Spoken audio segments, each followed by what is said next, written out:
Cela a la couleur du miel, la texture du miel, mais tous les produits présents dans les supermarchés ne peuvent pas porter cette appellation.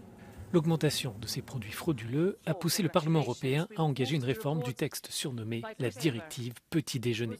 L'objectif est de fournir un étiquetage exact et clair. Les eurodéputés veulent que soit précisé le pourcentage de miel provenant des États membres et celui provenant de l'extérieur de l'Union. Aujourd'hui, on assiste à beaucoup de mélanges où on met du miel venant de pays européens, qu'on mélange avec du miel venant de l'extérieur de l'Union européenne, qui est produit dans de mauvaises conditions, qui est transformé. Malgré le mauvais temps, les apiculteurs européens ont fait mardi le déplacement à Strasbourg pour demander des mesures plus strictes. Actuellement, 46% du miel provenant de l'extérieur de l'Union européenne est frauduleux, selon une enquête de l'OLAF, l'Office européen de lutte antifraude.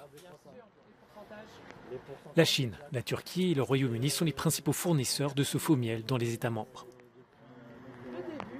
Parce que dans le monde, il y en a qui ne produisent pas du miel. Ils le fabriquent.